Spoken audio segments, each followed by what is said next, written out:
نہج البلاغہ۔ امیر المومنین حضرت علی علیہ السلام نہج البلاغہ کے خطبہ نمبر 18 میں ارشاد فرماتے ہیں، یہ خطبہ فتاوی میں علماء کے مختلف الآراء ہونے کی مذمت میں ارشاد فرمایا گیا ہے۔ حضرت علی اپنے اس خطبے میں ارشاد فرماتے ہیں،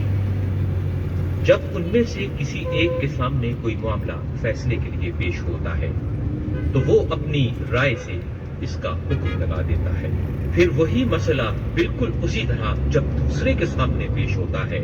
تو وہ اس سے پہلے کے حکم کے خلاف حکم دیتا ہے۔ پھر یہ تمام کے تمام قاضی اپنے اس خلیفہ کے پاس جمع ہوتے ہیں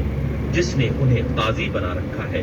تو وہ سب کی رائےوں کو صحیح قرار دیتا ہے، حالانکہ ان کا اللہ ایک، نبی ایک اور کتاب ایک ہے۔ انہیں غور تو کرنا چاہیے، کیا اللہ نے انہیں اختلاف کا حکم دیا تھا اور یہ اختلاف کر کے اس کا حکم بجا لاتے ہیں، یا اس نے تو حقیقتاً اختلاف سے منع کیا ہے اور یہ اختلاف کر کے عمدن اس کی نافرمانی کرنا چاہتے ہیں،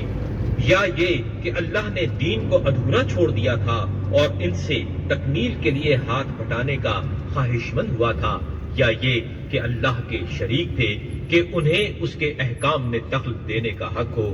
اور اس پر لازم ہو کہ وہ اس پر رضامند رہے، یا یہ کہ اللہ نے تو دین کو مکمل اتارا تھا مگر اس کے رسول صلی اللہ علیہ وآلہ وسلم نے اس کے پہنچانے اور ادا کرنے میں کوتاہی کی تھی۔ اللہ نے قرآن میں تو یہ فرمایا ہے کہ ہم نے کتاب میں کسی چیز کے بیان کرنے میں کوتاہی نہیں کی، اور اس میں ہر چیز کا واضح بیان ہے، اور یہ بھی کہا ہے کہ قرآن کے بعض حصے بعض حصوں کی تصدیق کرتے ہیں اور اس میں کوئی اختلاف نہیں۔ چنانچہ اللہ کا یہ ارشاد ہے کہ اگر یہ قرآن اللہ کے علاوہ کسی اور کا بھیجا ہوا ہوتا تو تم اس میں کافی اختلاف پاتے، اور یہ کہ اس کا ظاہر خوشنما اور باطن گہرا ہے، نہ اس کے عجائبات مٹنے والے اور نہ اس کے لطائف ختم ہونے والے ہیں۔